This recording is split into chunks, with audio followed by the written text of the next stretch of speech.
Looking at the scene, we are going to make it better. Post-processing, an inbuilt asset of Unity which allows you to add extreme effects to make your game look better. This is such a game-changing thing for every single game of yours. How to add this to your game though? It is very simple, and if you mastered it, your game is looking like a masterpiece. We are going to do that today. Let's hop in. First things first, the hardest part of all is to import it. It is a very huge file, but if you do it once, it's so worth it. You're going to go to the window over here and click the package manager. Window, package manager, and here there is going to be a tab open. You're going to go to it and there is a lot of things over here, but you're not looking over your asset. You're going to click the packages over here, and over here there is a Unity registry option. Click the Unity registry option and search for post-processing. There is an asset over here. Click that asset and click install. After installing it, import it and use it, I'll just skip to the main part. After completing the importing of the asset, you're going to go to your main camera, add component, and if you type post process, you're going to see three things coming over here. First, we are going to open the post process layer, and then there is a new component over here. You need to do some stuff to activate your post processing. First, you're going to set a layer to your post processing. Just create a new layer, add layer, and name it as post processing, and then go to the main camera, add a layer, and just add post processing. But if you just do this, your post processing won't work. I discovered this recently, and if you just go to the layer of the camera and make it post processing too, then only the thing works. After doing these both stuff, add another component called as the post process volume, set it to is global, and now you can start adding your things. Add a new over here. There is a new post process profile, and now there is a new thing coming over here called as add effect. I'm going to explain every single effect now. First, the most used effect called as the bloom effect. You're going to go to the add effect, Unity, and add the bloom. Drop down it and click all. Now I'm going to explain what this bloom is. Now if you just change it to 1, you can change an effect in the scene. It is getting a little bit brighter, right? Look at the clouds. It is a little bit brighter and has a realistic effect to the scene. I'm going to off it and look. Even if it's a very small thing, it is a very game-changing thing which will have a nice look to your game. So make sure to use this bloom in every single effect and every single game you are making. The next effect which is most used by me is the vignette. I don't know how to pronounce it correctly, but it's called as vignette or whatever. Click this all and then change the intensity to something like 0.4, because if it is a lot, look, if I change it to 1, oh, that does not look good at all for the scene you are making. 0.3 or something, 4, and this gives like a shady horror effect to your game. And if you aren't even meaning it as a horror, it just gives you a realistic morning effect.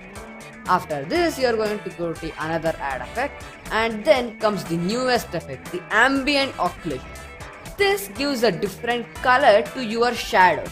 So let's go to a shadow over here, and then change the intensity to 2 or something. Oh, this looks bad. Change the intensity to 1. It still looks bad.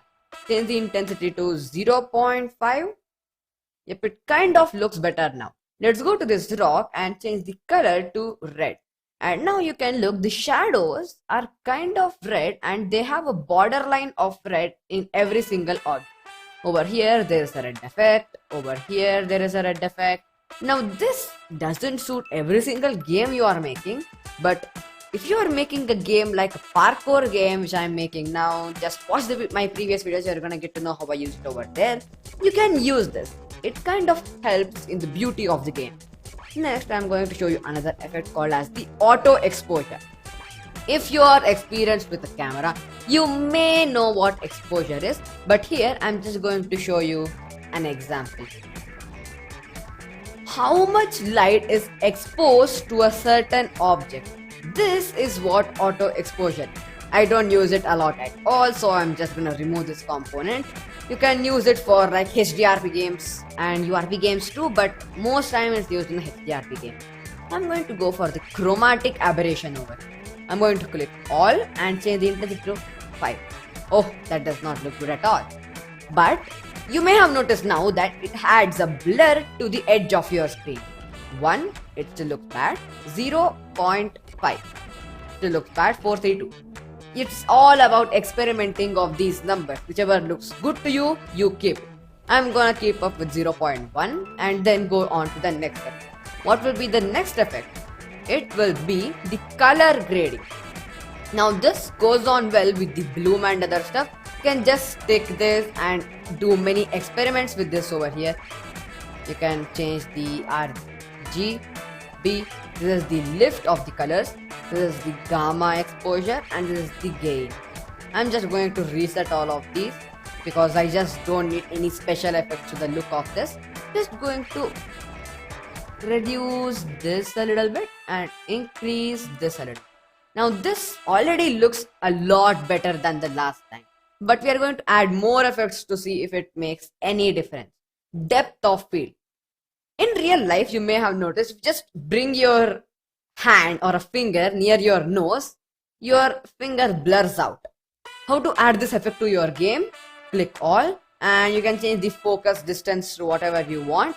And when you add a player to it, there will be a blur when you go near any object.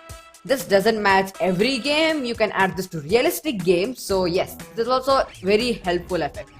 I'm going to add another effect called as the grain effect. This is very less used, but I know it's an effect, so I'm gonna show it to you. I'm gonna change the intensity to 1 and you can see there is like an old-fashioned TV effect if you have seen it, a Big Bang effect. I do not use this at all, so I'm just gonna set it to low and we are gonna move on to the next effect. The next effect will be the lens distortion. Guess what it is? It just distorts your lens. Very informative information, but look at the difference. There is a small blur when I change the number. 10, 11. Look, you actually notice now how it looks. You may have seen many filters like your face becomes so huge when you go close to something. I don't use this effect at all, so I'm just gonna set it to 1 and move on to the next effect. Motion blur. Such a huge topic. You may have noticed a blur thing when you just quickly move your finger. There is a trail behind your finger. That's called as motion blur. And if you are motion sick, do not use this effect at all. It is going to make you motion sick and you know what's gonna happen if you are motion sick. Yes, if you're not motion sick, you can use this in your games. It is extremely beautiful for your games and makes it so beautiful. Screen space reflection. Sounds so complicated, but it's not complicated at all. It is just a reflection from the screen space. Very informative, but I'm just joking. It is the space from the screen. Like you can see this place, you know of course what space is, and the reflections. For example, let's go inside this house and look. That's kind of reflections in real life. You go to the mirror and what you see, it's a very good thing because you are subscribed to my channel, and if you are not, go do it now so you see a very making you happy reflection in your mirror. Yep.